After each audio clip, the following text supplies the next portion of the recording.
What's going on, everybody? C4 here, and welcome to 2019. Thank you all very, very much for breaking 80,000 subscribers. It was a goal that I set like a month and a half ago.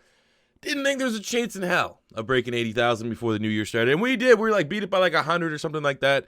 So full kudos to you guys. You know, I'm not yet deciding on what the goal is going to be for 2019. I can tell you right now, we want 100K. I feel like understanding this Madden community, you want that 100K, and then you're finally like a big, I think once you break that 100,000 plateau, you're finally like a big Madden YouTuber. Either way, thank you. Thank you. I hope you all had real good New Year's, safe, fun, everything in between. I thought, what better way to welcome in 2019 by doing my second mock draft, my second full 2019 mock draft. I may very well be doing this like a premiere. I was thinking about maybe doing a YouTube premiere. So if I'm doing that, what's up, everybody in chat? I'm probably watching. I'm definitely watching. So I'm very interested to see what you guys think about these picks, because I do take your feedback into consideration, because you can never not trust the opinion of a diehard when it comes to, you know, obviously I don't know all the teams 1,000%, but I feel like I know them 99%, and I'm always looking for feedback. So in each and every one of these picks, let me know if you agree or disagree. And explain to me why the pick is a good pick, a bad pick, or something in between if you have a better alternative. So without further ado, jumping into number one. This is the current updated draft order, obviously 1 through 20. We don't know what the playoffs is going like yet. So that being said, the Arizona Cardinals hold the number one pick, and I'm selecting Nick Bosa, edge rusher from Ohio State. Surprise, surprise, maybe the most plug-and-play pick this year.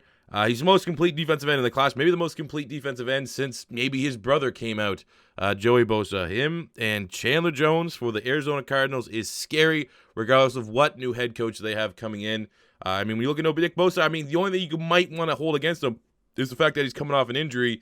And other than that, you know, most people right now are saying that he's going to be good to test at the combine, do all the offseason and stuff. So he's going to be good to go, and he is the top edge rusher. I personally think, yeah, in the last couple of years, like honestly, the last one that was like he's right there in like Myles Garrett territory. I think, just no weakness to his game. Maybe not as explosive an athlete as Myles Garrett, but I think he's coming into the league more well-rounded, more pro-ready than Myles Garrett, if that's such a thing. But they're both tremendous, and this would be a huge franchise get for the Cardinals. Going to pick number 2, we the San Francisco 49ers. And this is literally, I had to re-record this mock draft. This mock draft probably would have been out earlier, but this was the hardest pick for me to decide on, because I don't do trades, because trades are stupid in mock drafts, because you have no idea if there's going to be any trades or not. At least you can know when they pick what, you know, try to make a pick that fits. And for the Niners, I've gone 5 different picks for this. I've gone Greedy Williams, but like maybe that's a little too high. I've gone Quinnen Williams, but I thought, are they really going to spend another first-round pick on a defensive end? I had Josh Allen up till last night when I was talking at New Year's party to my buddy that's a Niner fan, and he was like, yeah, he was pretty good. And the more I thought about it, I was like, man, Josh Allen, I'm a huge fan. I'm probably higher on Josh Allen than most people that talk about the draft. He's so much more a 3-4 outside linebacker than he is a defensive end. You're wasting his talents if you put him at defensive end. I think a lot of scouts will realize this. So I was like, you know what? Just go best player available. Go a guy that you can't mess up on, and you'll find a way to utilize him. So the suspense is killing everyone. I was selecting Jonah Williams, offensive lineman from Alabama. And I put offensive lineman instead of tackle because the only negative against Jonah Williams for being a franchise, you know, this wouldn't even be a surprising pick here at number 2, is his length. And a lot of people project with his length, but his strength, because his arms are just at that fringe that you want for a prototypical tackle, he could slide inside. And I think that versatility to be able to slide inside while Joe Staley returns for 1 more year, which is all reports he's going to play next year, you have another franchise tackle. You got to build your offensive line. All the successful teams have great offensive lines. Niners don't really. You got Joe Staley, who's starting to decline, super old. You got Mike McGlinchey, who look really nice. But pair Mike McGlinchey, if you have 2 franchise tackles, you know, you had to protect the franchise. You got a quarterback here that had a season-ending injury. You had another quarterback that got hurt. You need to protect your quarterback more. And I feel like, you know, could you go with Josh Allen fitting a slightly rounded square peg into a round hole? Like, it probably will fit eventually. But or just get the best offensive lineman that you could find a way to use him right away, and his potential to suck is as low as anyone in this draft class. So I think in terms of safety, in terms of what he can bring to the team right away, and as well as understanding that I'm not doing any trades, because I firmly believe that if and when the Cardinals select Nick Bosa at 1, the Niners are going to be looking to trade down. And you look at number 7, the Jacksonville Jaguars, wanting to try to leapfrog maybe the Giants to get Dwayne Haskins, the quarterback. Spoiler alert. If they're staying there, I think Jonah Williams is the safest pick, and it makes a whole lot of sense. You cannot never have enough elite offensive linemen, especially when you're a team that has the offensive line that the 49ers have. That's not that great, but can be great, and Jonah Williams can take them over that edge. You look at Jonah Williams, scary strong, competitive. He's pretty much complete, no real weakness, good in the run, good in the pass. And like I said, the length issue, you can play him at guard next year, and then when Joe Staley retires, move him out to tackle and have him and McGlinchey as two of the best young tackles in football. Going to number 3, we have the New York Jets, and I'm selecting Ed Oliver, defensive lineman from Houston. Biggest thing right now with the Jets is we don't know what's going on with their head coach. Is there going to be a change? Is it going to be going to 4-3 or 3-4? If they go to 4-3, I think this pick is incredibly obvious. If not, it's just like a New York Jet pick. A lot of Jet fans are like, obviously Jonah Williams off the board. He would be a perfect fit. You can look at wide receiver, something on offense, talk about Sam Darnold. But like Ed Oliver sitting here is like the most Jets thing that they could do, and it's Ed Oliver. No one's going to be like, oh, yeah, look, we got another D. It's Ed Oliver. He's a generational defensive tackle. And I firmly believe that, obviously, he's probably going to be better suited as a, maybe he can play every technique, but probably a 1 or a 3 and a 4-3. But I think he can play 5 technique if they stay at a 3-4. Imagine him and Leonard Williams coming off the edge. Good night. The Jets play defensive football. It's what they do. Drafting Sam Darnold will not change that. Everything for the Jets is going to go through that defense. So it's really tough to predict right now for the Jets because we don't know what their coach is going to be, if there's going to be any scheme changes. But I think with Ed Oliver sitting here, understanding there's no trades, you're laughing because this is a guy that has, any other year that there's not a Nick Bosa, he's going 1 every single time. But Ed Oliver, freak athlete. Scariest athlete I've seen at D-tackle since Ndamukong Suh. Going to pick number 4 with the Oakland Raiders, and I'm selecting Quinnen Williams, defensive lineman from Alabama. You need to get right now, it doesn't matter what position they play, what one player can affect the pass and kind of mitigate the whole Khalil Mack thing, and that is Quinnen Williams. Now, the only thing that made this pick kind of weird is obviously Maurice Hurst. He's looking like a future stud. You drafted a second-round player, P.J. Hall, last year, but I think there was a little disconnect between the GM and John Gruden last year. That's why the GM's out. That's why John Gruden is obviously with that $100 million 10-year deal. He's persevering. They bring in Mike Mayock. Oh, actually, I like that move. As ridiculous as that sounds, like hiring a media personality, I do like Mike Mayock. He was definitely, without a doubt, the best draft analysis guy on the NFL Network. Him and Rich Eisen were a phenomenal team. Either way, you have to get someone that can affect the pass, and that is Quinnen Williams' spade. He has a chance to be the next Aaron Donald. I don't think he has refined ability yet, but his tape looks eerily similar to Aaron Donald's tape at Pitt. And that was the first big tape that I dived in. I could not believe how good Aaron Donald looked and how much disrespect the league was giving him, late first round grades and stuff like that for Aaron Donald when he was coming up. I was like, this guy here's a freak of nature. He had like 30 tackles for losses. This guy here is a top 5 pick way back when. I think I still have that video up, and I see a lot of similar qualities in Quinnen Williams. I think he could be a 3 technique with Maurice Hurst there on that defensive front. And, from his first step, that is the best thing. He is the best first step since Aaron Donald was coming out of Pitt. And I think that if all goes well, Quinnen Williams can be the guy that can really smooth over that Khalil Mack trade and just losing Khalil Mack in general. Going to pick number 5, we have the Tampa Bay Buccaneers. And I was selecting Greedy Williams, cornerback from LSU. It looks like, obviously, you're probably going to lose the great Brent Grimes for Bucs fans. And, last year you got 2 corners. You got Carlton Davis, who I think is a nice little project corner. You got Vernon Hargreaves, who, probably maybe try him as a nickel. Maybe that'll work out. And MJ Stewart, I think, will transition to a safety with Justin Evans. So then you need another outside corner. You need a perimeter corner. That offense, even after the Fitz magic kind of ran its course, that offense was still scoring points. I don't think anything offensively. You could use an offensive lineman. I don't think there's one at 5 that could help. So you just go best player available that can help that defense. And I think that is Greedy Williams, who's, in my opinion, I'm looking at the last couple of years, he is my favorite corner that I've seen. I like him. I personally like his tape more than I like, Marshawn Lattimore's or Denzel Ward. Like, those are the last 2 really big corners. I love everything about Greedy Williams. Now, there's some questions about his mentality, his effort, and all that kind of stuff. But I think ultimately you're getting a guy that's 6'2", good athlete, no weaknesses, has a high ceiling still to develop. It's, these don't come around every once in a while. And I think you add a Greedy Williams, he might be able to elevate the play of a Vernon Hargreaves to get that first round value that, Vernon Hargreaves was amazing in Florida. And then, he's also good. You have that young collective group that can grow and develop. And then you get Carlton Davis to come along. So I think this is an easy pick for the Tampa Bay Bucks. Get the best corner in the draft. Going to pick number 6, we have the New York Giants, and I'm selecting Dwayne Haskins, quarterback from Ohio State. Now, here's the first thing we got to get out of the way. Because when you talk about teams like, the Patriots or the Saints, like all these things, like, yeah, we could draft a quarterback and they could sit behind Drew Brees or a Tom Brady. They have that luxury. And the fact that Giant fans, there's a very, very big portion of Giant fans that act like Eli Manning's in that same quality is absurd to me. You see so many people saying, oh, we can get Drew Lock or we can get this guy, and he can sit behind Eli for a year. Am you guys watching the same Eli Manning I'm saying, like, cost them games week in, week out? The same Eli Manning that's just burning years up of Odell's contract that might start doing the same of Saquon Barkley while he's still, no injury-free, no history. You cannot have that luxury in New York. You need to have, Eli can play for 4 or 5 weeks, something similar to what happened with the Browns. Obviously, you're not going to project an injury, but the whole Tyrod handing over to Baker thing, that could be a scenario for Eli Manning and Dwayne Haskins. But acting like you can just straight up redshirt Dwayne Haskins because Eli Manning still has one more good year in him is laughable to me. If you're a Giant fan, you get Dwayne Haskins, you hope that he can get down the playbook very, very quickly and can take over for Eli Manning as soon as possible. You don't really want to have that luxury of saying, oh yeah, we'll go with Eli starting next year and throwing 9 picks a game.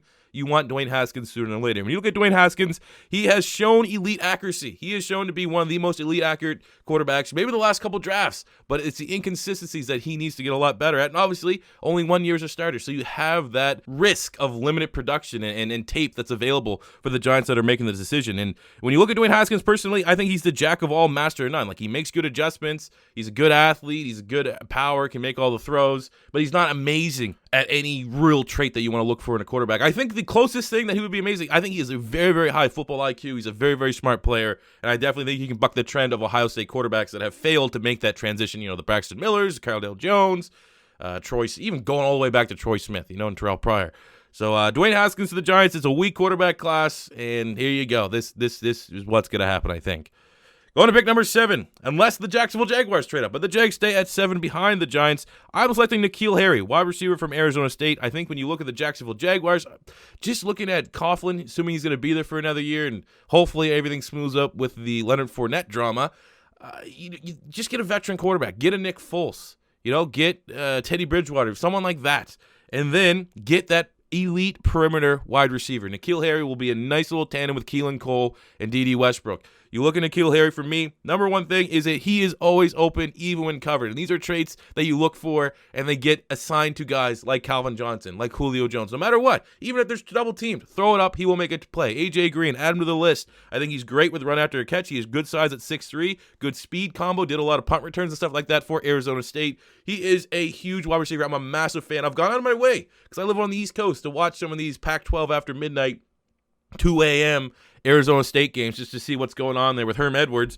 I was literally, like, my jaw was dropping with some of the plays that N'Keal Harry was making. I am a massive, massive fan, and I think for the Jacksonville Jaguars that need that elite perimeter playmaker that they haven't had since, that 1 year with Allen Robinson, N'Keal Harry is that pick to go along with a free agency signing at quarterback. Unless, obviously, they trade up, maybe with the Niners or the Jets, to select Dwayne Haskins.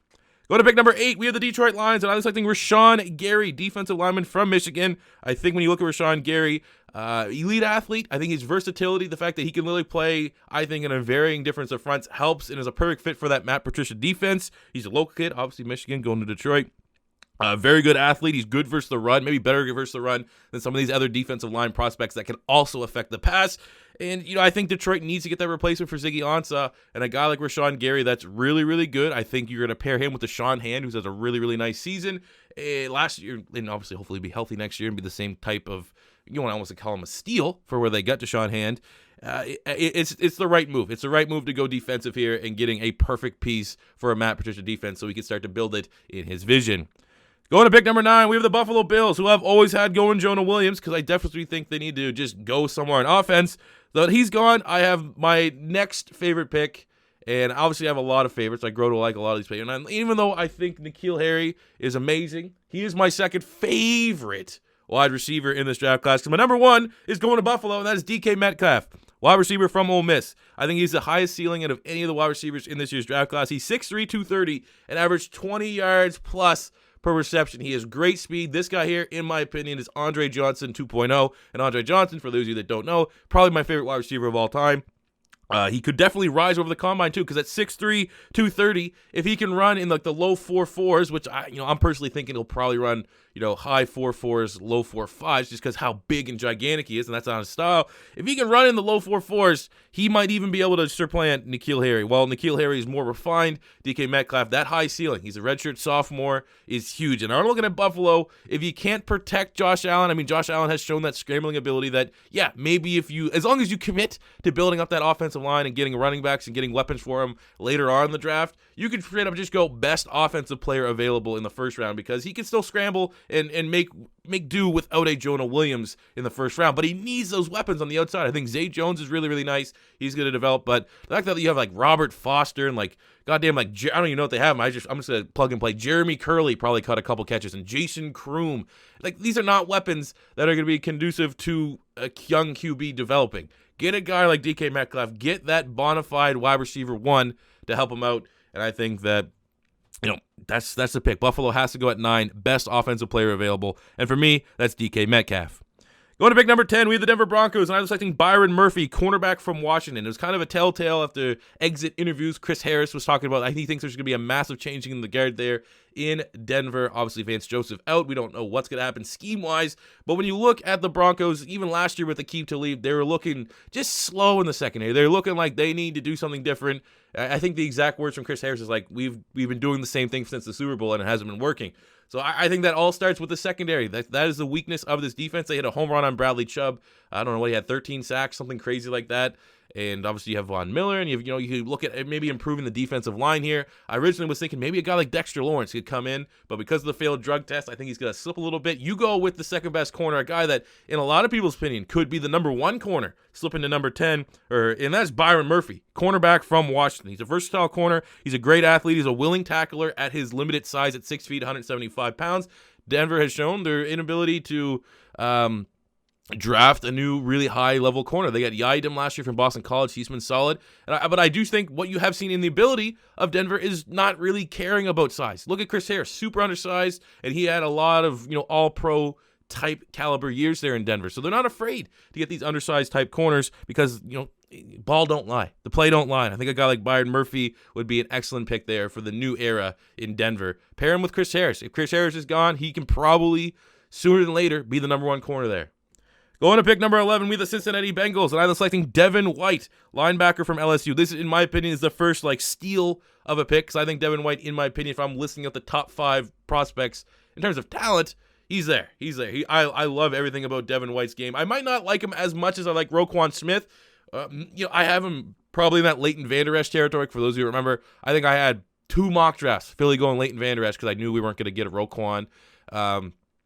But I think he is going to be, we've already seen with Roquan and Leighton Vander Esch how good they are. And obviously my adopted son, Darius Leonard, is a freak. This is just last year, the year before that, and I think this year and maybe next year, of linebackers, the top-tier linebackers, they're all going to be superstars in the making. I think when you look at Devin White, you have the concussion history of Burfict. I think a report said he had a 7th, even with or without Burfict. They need to improve their linebacking core.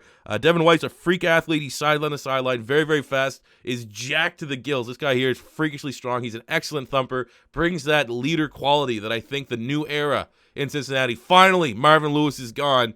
He can be that leader. He can be that guy that's, all right, we got a good front seven. We got an aging Geno Atkins, aging Carlos Dunlap. They can still do it. We got Lawson, Hubbard. The front 4 is good. We need that leader. We need that change in the guard. Vontaze Burfict represents the old undisciplined Cincinnati Bengals. You bring in a guy like Devin White, it might rub off on Vontaze. It might be able to make him turn the corner. If not, he is just going to be your new leader. And you pair that with William Jackson, who I think is an emerging superstar at corner. You got some good safeties. Jesse Bates was an outstanding pick. He was my favorite sleeper safety last year.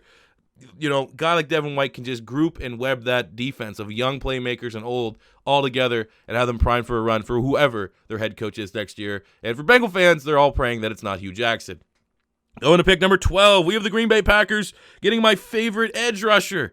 Obviously, everyone has a lot of favorites. Don't want to be redundant by saying, everyone's his favorite, and you start sounding like John Gruden. But, I'm a big fan of Josh Allen from Kentucky. A lot of people, I originally actually had him going at number 2, but in my opinion, he is a 3-4, and he would be hindered going to a 4-3. And here's why. because I watched Kentucky play Florida this year, and I knew coming out of that game, Josh Allen was like probably the most productive edge rusher in the SEC, and when you were the best anything on the defensive side of the ball in the SEC, you're going first round. You're going first round in the NFL. He has great length. He's like 6'5", 260. He has great athletic ability, very explosive, has all the traits that you see versatility in a 3-4-4-3. He can probably do it all. I think the reason why he goes 3-4 is he doesn't have elite strength right now. I don't necessarily know with his skill set if he's ever going to be that guy that's going to beat you with power moves that you kind of want to see, or at least have a good basis if you're putting your hand on the ground on the line. So you have him standing up, utilizes athleticism. He can cover. The fact that he had got 15 tackles for, or 18 tackles for loss, 15 sacks, and he was covering the Gators tight ends. He was covering the running backs out of the backfield. He has good zone coverage ability that I think would be absolutely wasted if he was playing 4-3. So go to 3-4, go in Green Bay, change him to the guard. I think things are going to be going off for Clay Matthews, probably moving on. Nick Perry having a down year, might have peaked. Guy like Josh Allen, the fact that he can drop in his zone, I think if he gets a little bit stronger, he's going to be elite. This would be a home run pick here for the Green Bay Packers, who need to change things up. And again, it's just a change of culture there. I don't know if Dom Capers is gone, but I know most Packer fans want that gone, want that fresh look on defense, and I think it can start with Josh Allen.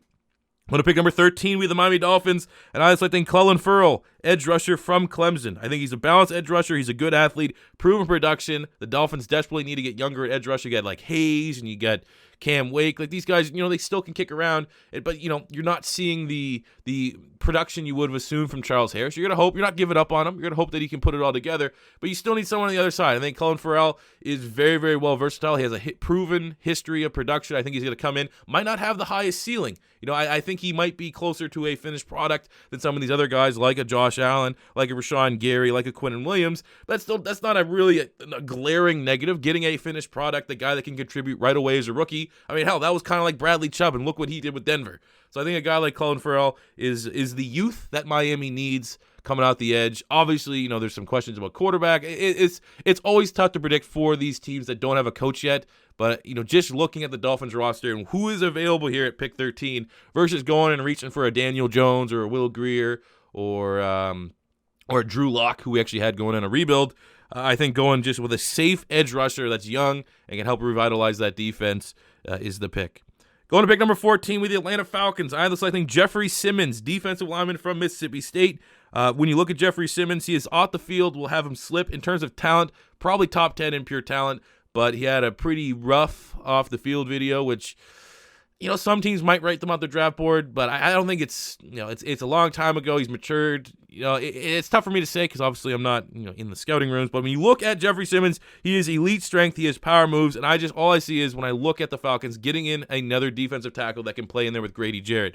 And I think Jeffrey Simmons and Grady Jarrett sounds absolutely terrifying if I'm any other NFC goddamn South team. You got to start the run. It all starts with the run. You got Alvin Kamara. You got Christian McCaffrey. You need to be able to dominate the line of scrimmage and let Deion Jones be able to do that sideline to sideline to stop these running backs. And right now, it's, Grady Jarrett needs a little bit of help. You got Vic Beasley, not great against the run. You got Tack McKinley, not great against the run. Get another guy in there that's going to, not one-dimensional enough that he can only stop a run. You still got a guy like Dexter Lawrence who could do that, and I actually had Dexter Lawrence going to them in my first mock draft to kind of take over that Don Terry Poe role, but maybe get someone that can affect the pass and affect the run balance, that balance. And the fact that Jeffrey Simmons is still sitting here, I think a good defensive coordinator like Dan Quinn's going to be licking his chops as ability to get him in there. And as well, Jeffrey Simmons does have a high upside. Going to pick number 15, we have the Washington Redskins. All right, time for the first pick of my mock. I am selecting Will Grier, quarterback from West Virginia. When I look at Will Grier, obviously as a Gator fan, I watched him for a season, and then he took steroids, had to sit out a year, and that kind of is one of his downsides because he's going to be one of the older quarterbacks. I think that he's going to be 24 come the draft, which is not terrible. Obviously, I think that's what Carson Wentz was when we drafted him. But when I look at Will Grier, I see Baker vibes. I see maybe it's not always the prettiest, but he wins. He has that leadership, that je ne sais quoi, for anyone out there that's bilingual, that you kind of want for a quarterback. I think there's no pro-ready quarterback in this draft. He might be the most pro-ready, and the reason why I'm putting Will Grier here as opposed to a guy that I can clearly say right now is a bigger project, but has much more upside in a Daniel Jones, who I think I was on the Daniel Jones train before, Kuiper and all these guys started putting him in the first round. I was on Daniel Jones actually last year. I actually talked about Daniel Jones in my QB rankings last year because there was a chance that he was going to declare as a redshirt sophomore. You got Drew Lock, who I think might have a higher ceiling, but the fact that when you look at the Redskins, you don't know with this botched Alex Smith knee injury if he's going to be back next year. You might have to have that quarterback that can come and play right away because you don't have the salary cap because of all that money locked into Alex Smith to sign another stopgap quarterback in free agency. So with the uncertainty over Alex Smith's health and his availability, you have to go at this point, what QB has some upside, has some traits, and could probably help us the most right away. And I think that is Will Grier, obviously a little bit more mature than some of the other quarterbacks. He's very, very accurate. Some of maybe the best, debatably the best accuracy in the class. I think Dwayne Haskins could have a higher level, but he's a little bit more inconsistent than what you get with Will Grier. Will Grier's a nice athlete. He can scramble. Less of a project, like I said, than those other QBs. And the only real knock against Will Grier, wonky throwing motion and his age. And I think throwing motion can get fixed. And the age, I mean, it's just, if you need a guy that can start right away, that's actually kind of a plus. He's a little bit more mature and has filled out his body a little. I think, what is he, like 230, something like that? He can take the hits. That's going to happen when you're in Washington, as we've seen with all the quarterbacks ending up on IR. So going to pick number 16, we have the Carolina Panthers, and I was selecting Brian Burns, edge rusher from Florida State. Got to get younger. When your starting defensive ends are like 39, and I don't know what Addison is, like 32, got to get younger at edge rusher. I think Brian Burns has a very, very high ceiling. He needs to add a couple more pounds. He's like 230. But he has that. I personally view him as a 4-3 versus a 3-4 because he can kind of play both because of that size. There's a lot of is he this, is he that, is he a little bit of A, is he a little bit of B? I think he is going to be, once he adds maybe about 5-10 pounds, that 4-3 edge rusher. I don't think there's a big worry about him adding weight and losing what makes him right now is his elite quickness off the edge. There's a concern that if you pack on 10 more pounds, you might lose that a little bit. I don't think that's the case. I think his production for a very terrible Florida State team was the diamond in the rough.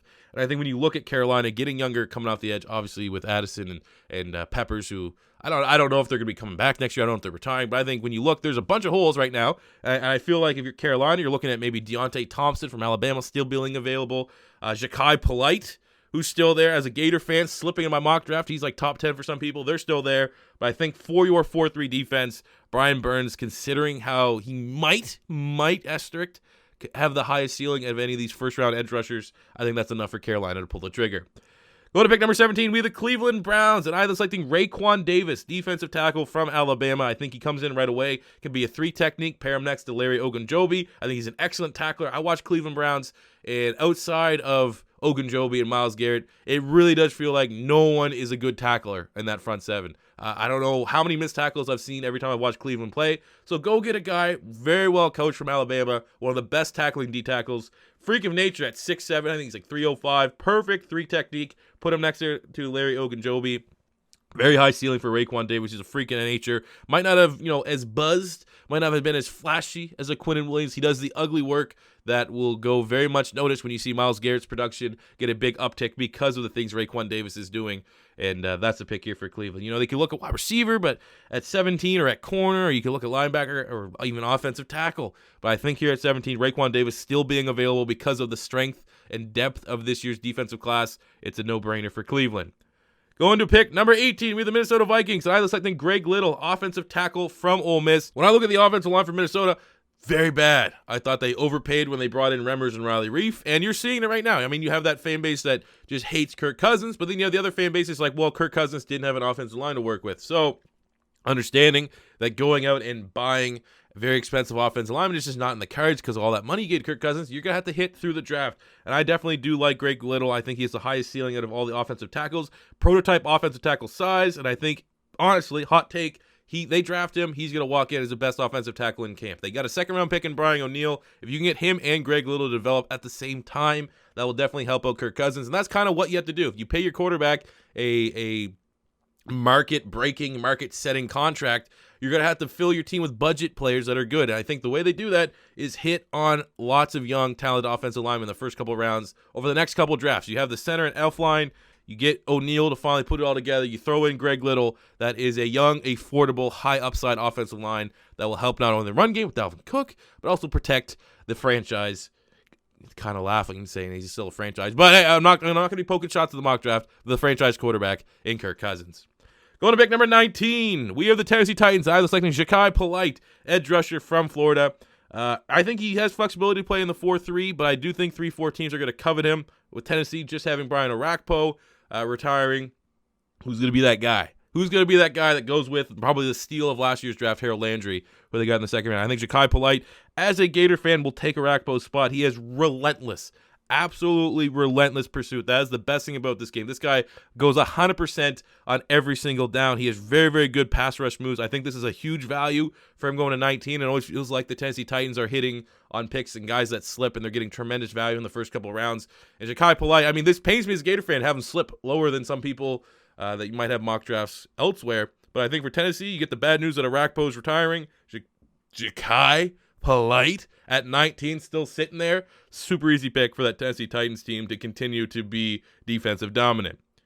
Going to pick number 20, we have the Pittsburgh Steelers, and I'm selecting DeAndre Baker, cornerback from Georgia. I think when you look at DeAndre Baker, you got an ultra-aggressive corner. I think he's absolutely built to a T to fit that Pittsburgh Steelers zone defense. The real question about him is his straight-line speed, because he's kind of undersized, and the fact that he might not have that 4.4, 4.3 speed that some of the last highly drafted undersized corners have, like a Denzel Ward or Garyon Connolly, could raise some questions, but I think he is an excellent, excellent fit for that Pittsburgh Steelers defense. And, even though the Steelers may be on the verge of imploding with obviously Le'Veon Bell leaving, and there's rumors of like an A-B fight, you still would assume that offense is going to be good again next year, and it's the defense that needs to continue to step up. Artie Burns, I mean, jury's out on him. They're starting to get a reputation that can Pittsburgh develop these corners after all these guys that keep going and sucking. I think, probably the end of the line for Joe Hayden. So go out and get a guy that I think is probably as pro-ready as any corner in the draft and a good fit for your zone defense in DeAndre Baker.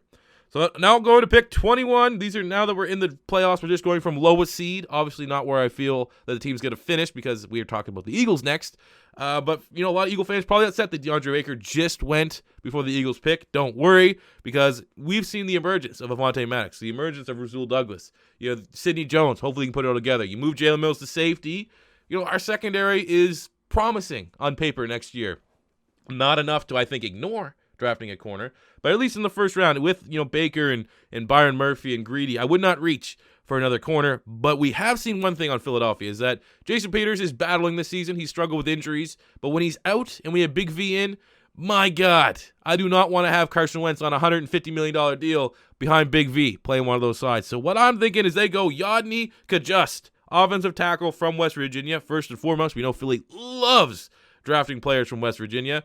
How many do we have? We have Wendell Smallwood, Rasul Douglas, Shelton Gibson, probably a couple more off the top of my head. Philly loves drafting. They're goddamn pipeline school for the Philadelphia Eagles. And Yodny Kajust might just be the best pass-protecting tackle after Jonah Williams. And Jonah Williams is top 5 pick. I think Yodny Kajust is going to rise up a lot of people's draft boards. I think he's going to test well at the combine. And when you look at the Philadelphia Eagles, for whatever reason, Lane Johnson is just going to be a right tackle. Every time Lane Johnson comes plays left tackle, not very good. I don't know why. It should be seamless for a guy that's a good athlete like Lane, but he is a very, very good right tackle. Let's keep him there. Let's draft Jason Peters' replacement. There's still some question marks over Jordan Mailata. That's kind of what made this pick, not super sold on it yet 100%, but I'm probably going 75, understanding the draft board. But Mailata, because just the fact that he didn't play, they didn't play makes it seem like he's not going to be that guy next year. So you get a guy like Yodny Kajust, who is, not a massive tackle. Maybe if Mailata's that guy eventually, you could take a Kajust and move him into one of the guard spots. But when I see a guy right now that is excellent in pass protection, a great athlete that fits Philadelphia, fits that left tackle void, fits that biggest need for Philly. Outside of that, Philly could look at a linebacker. They could look at a Mac Wilson from Alabama here, but that is obviously dependent on what happens with Jordan Hicks' contract. So because there's still a lot of, we don't know what's going on. That's what happens when you do a mock draft in January. I think for right now, understand that there's no corners on the board, understanding maybe, what we have at corner. I think getting Jason Peters' replacement and Yodny Kajust is the pick. Going to pick number 22, we have the Indianapolis Colts, and I'm selecting Kelvin Harmon, wide receiver from NC State. Probably the last bona fide first-round wide receiver, debatably. You got Hollywood Brown with the speed, but he's kind of more of a gimmick. I think like he has to go to the right scheme, and obviously a guy like that, when you're talking about the Colts, kind of a little bit of an overlap between him and T.Y. Hilton. So get a guy that's a good complement for T.Y. Hilton. I know there has been rumors that the Colts might be looking at trading T.Y. and stuff, but let's be honest, seeing the success Andrew Luck has had, why on earth would you get rid of his best wide receiver? So get a guy that's a complement guy. Get a guy that doesn't have a similar player already on the roster. When you look at the Colts, I don't think they have that perimeter wide receiver. They don't have that jump ball wide receiver. They have T.Y. who can get gimmicky a little bit, great speed, can go in and out of the slot, deep threat. You got the tight ends, Doyle and Ebron. Ebron was a tight, goddamn touchdown machine this year.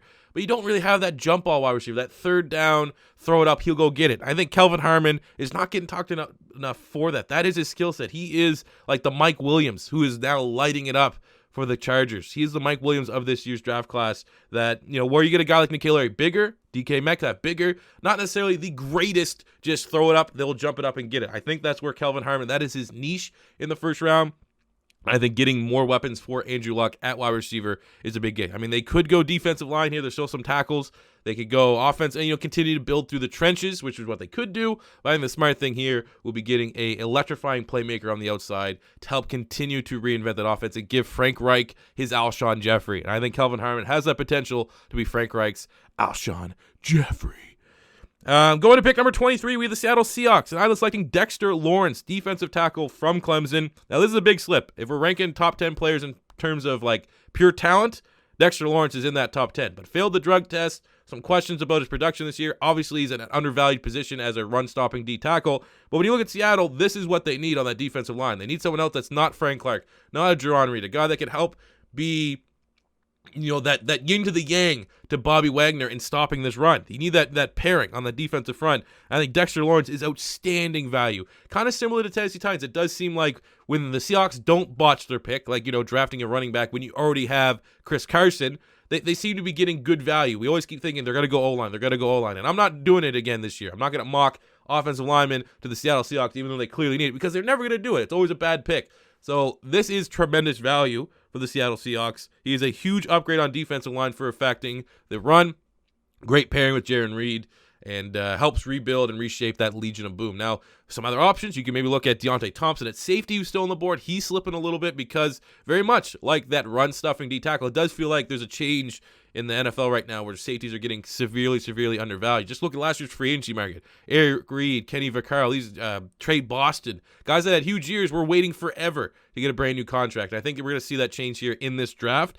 But sitting on the board right now, I think a guy that can affect the run game, help improve that run defense for the Seattle Seahawks, and Dexter Lawrence is the pick at 23. Going to pick number 24, we have the Baltimore Ravens. We just talked about them.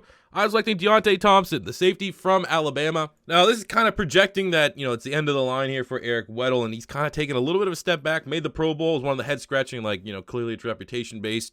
But I do feel like, the timing is coming to the end, and a lot of people on Ravens mock draft sites and all that stuff are assuming that he could be a cap casualty. The fact that Deontay Thompson is a absolute steal at pick 24. This is tremendous value. Maybe value that they can't pass up. Even if they have Weddle, run more nickel, run a little bit more, 3 safety sets. You play that 3-4, you can get creative with it on the back end. He's a complete safety. He's a thumper. He's good in pass coverage. He's as complete as a safety since probably Landon Collins is coming out. And, every team would pretty much want a Landon Collins. I think when you're Baltimore trying to rebuild that secondary, trying to rebuild because they're a little bit older. You got Brandon Carr's been productive, kind of getting old. You got Jimmy Smith, kind of getting old. Eric Weddle, kind of getting old. So get a guy that I think would be a very good complement to what they have back there in Tony Jefferson. I think Deontay Thompson, just another huge value pick on that defense. Where obviously you look at the Ravens, how they're making the playoffs. They're running the ball, and they're playing maybe as good defense as anyone in the league. Adding a Deontay Thompson just kind of isn't fair, especially if you're an opposing AFC North team. Going to pick number 25, we have the Oakland Raiders. This is a pick that they got from Dallas for Amari Cooper. I was selecting Trayvon Mullen, cornerback from Clemson. Now, I'm not as high on him as others just because every game I've watched him play, he hasn't really stood out. He hasn't necessarily looked bad, but I haven't seen any wow plays where, you look at Matt Miller on Bleacher Report. He constantly has him as a top 10 pick. Don't see the production there, but he is an elite height, weight, speed corner. He is a guy that's 6'2", 180 pounds, probably is going to, there's a chance he's going to run the 4.3s. He is going to be I think massively overhyped based upon his athletic ability, but you can't deny the traits. You cannot deny the ceiling. And when you look at the Raiders, they have to get better playmakers on the defensive side of the ball. Garyon Conley kind of started to put it together in the back end of the season, so get that pairing with him. And I think a guy like Trayvon Mullen on the other side, it's a great young tandem. Get your Rondé Barber, John Gruden. Everyone wants to act like John Gruden has to rebuild that legendary Bucs defense that he had. And sure, why not? Maybe you get your next Warren Sapp, even though not the same type of player, but your next Warren Sapp in Quentin Williams. And hey, you might get your next Rondé Barber, obviously not the same type of athletes, but your next big-time shutdown corner. The upside and the potential is there in Trayvon Mullen as long as you're confident. John Gruden feels confident enough that he can help develop his game. Going to pick number 26, we have the Houston Texans. I was selecting David Edwards, offensive tackle from Wisconsin. For me, Houston has to fix their offensive line. Deshaun Watson is under pressure far, far too much. I think he was the most sacked quarterback in the league. And their offensive line is just not good at all.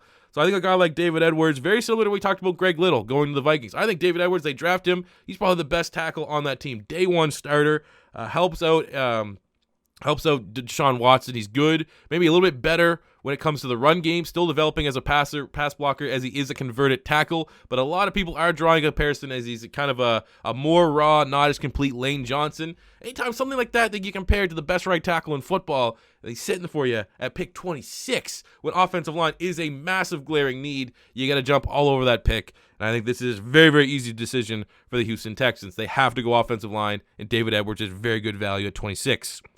Go to pick number 27, back to the Raiders again. This is the pick they got from the Bears for the very criticized Khalil Mack trade. I was selecting Mack Wilson, the linebacker from Alabama. How many years have we been talking about Oakland needing to draft a linebacker? They got Tahir Whitehead in free agency, that's fine, but everyone else out of that should not be starting. You got Marquell Lee.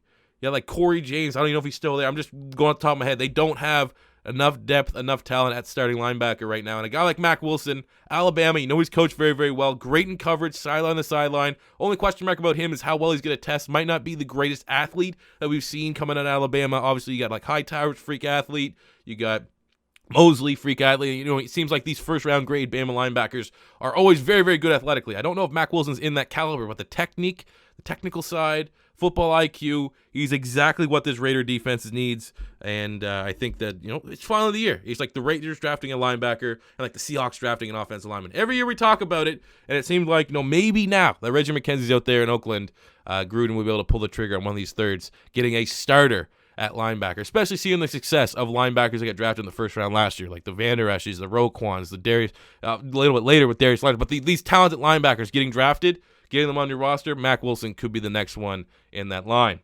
Going to pick number 28, we have the LA Chargers, and we got Jerry Tillery, defensive tackle from Notre Dame. I like Jerry Tillery. I'm higher on him than most. I think that he has an incredibly high ceiling. 6'5", 305, great at rushing the passer. I think with his length, if he adds a couple more pounds, he's going to become that much more refined as a run stuffer. When you look at the Chargers, they need to get an upgrade over Brandon Mebane on that defensive line. I think a guy like Jerry Tillery, you hit on him developing along with Joey Bosa, opening things up for Bosa and Ingram on the outside. Just got to make that Chargers defense that much more scary. And I think the Chargers are a little disappointed that Mack Wilson went off the board. I think he could have been the pick that they'd be looking at here for their team. They want to get better at linebacker. They could look at offensive line. They might want to pull a trigger on Rivers' replacement. I feel like Phillip Rivers having a career year is kind of going to put that plan on hold, or maybe they see what's available in like the second and third rounds. So right now you improve that defensive line, which is already very good, but there's a little bit of a hole in the interior, and a guy like Jerry Tillery is good right now, but has a very high ceiling to develop along the lines with Joey Bosa to be another elite tandem. Going to pick number 29, we have the New England Patriots. Here's another kind of surprising pick. Not really, but I've hated a lot of mock draft picks for the Patriots. They don't make sense to me. This one is outside the box. I think it's perfect sense. I have the Patriots selecting Noah Fant, tight end from Iowa. We don't know the uncertainty of Gronk. He looked very, very average, sluggish this year. Did not look like the same Gronk. Constantly injury prone.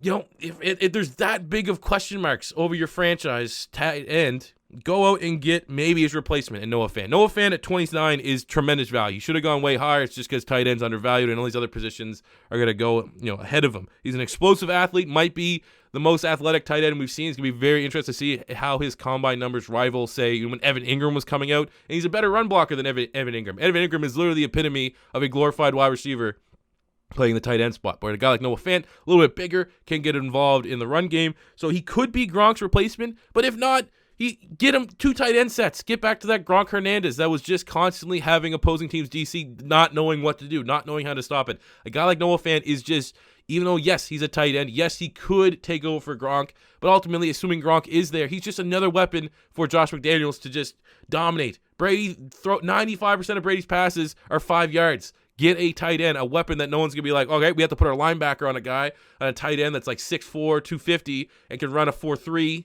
There's a chance he runs a 4.3. How do you stop that? Brady's going to get out so quick, let Noah Fant do his damn thing out in space, and then you also have to deal with Gronk. I think it's just a headache that DCs are going to have to come up with, that Josh McDaniels is going, yes, Bill. Yes, Daddy Bill. This is why I didn't take the Colts job. This is why I screwed over the Eagles so they lost Frank Reich because he went to the Colts job. Because of doing that, get me a Noah Fant for my offense. So I think this, a little bit outside the box for Patriots, but I think it makes a whole lot of sense and would be a huge pick for the Pats offense in 2019-2020. Go to pick number 30, we have the Rams, and I'm selecting Devin Bush, linebacker from Michigan. A little bit undersized, but we've seen the Rams not care about the size of the middle linebackers, as using Mark Barron there forever as a converted safety. Get his ugly contract off the books. And you got like Devin Bush, huge need. He's an absolute leader, brings a very, very high Q, sideline to sideline. He's undersized, which is kind of the only thing against him, but every other thing he brings from a trait standpoint, from an athletic standpoint, from a linebacker standpoint is very, very good. So if the Rams can kind of sign off, get Wade Phillips to sign off on him being slightly undersized, this is a very, very good pick and a clear need for the Rams. When you look at their defense, Littleton's been all right this year, but they're not great against the run. And a big reason why is the linebackers are just simply not good enough. And getting a guy like Devin Bush, who has very, very, not going to say he's peaked, not going to say he's one of those guys that's kind of has a low ceiling, but he's a guy that I think can come in and contribute right away for this defense. And the way that their salary cap is structured, the Rams are going to need to have these rookies that they take very, very high to contribute right away. I think understanding the scope that they're working with, Devin Bush at 30 is a guy that can contribute right away.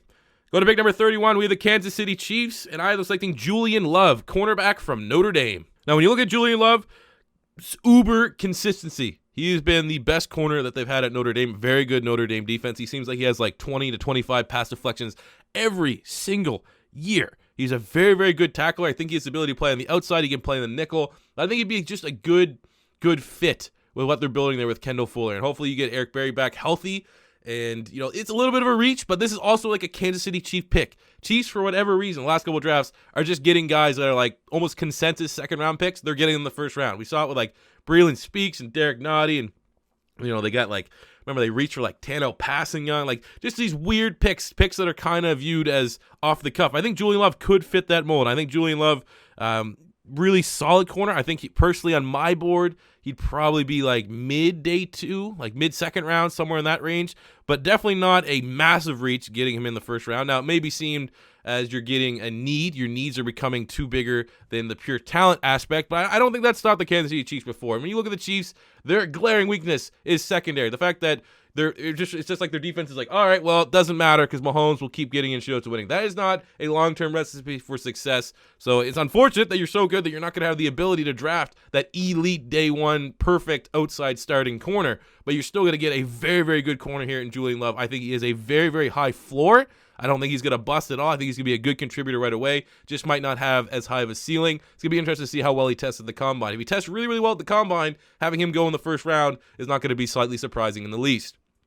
And then finish out the draft at pick 32. We have the Green Bay Packers. So this pick is via the New Orleans Saints. And I'm selecting Taylor Rapp, the safety from Washington. Originally, I had them going A.J. Brown, the wide receiver from Ole Miss, kind of taking Randall Cobb's spot in the slot. The more and more I thought about it, I was like, well, they just got rid of like Clinton Dix. They're trying to change things up on defense. So, judging by the mock draft already, they already got Josh Allen, good edge rusher. But now you need a safety because, Josh Jones is kind of underwhelmed. You drafted a lot in corners. You got Jair Alexander, who looks really, really good. You got Josh Jackson, who looks pretty nice.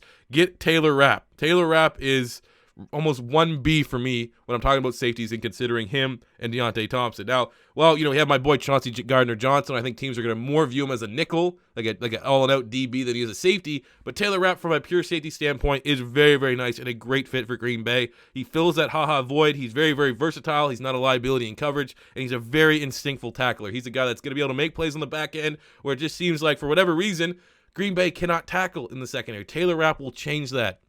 He'll be that guy that's pretty much like having a linebacker that also can drop back into coverage. He's a jack of all trades. He's very, very good fit for Green Bay. Safe pick.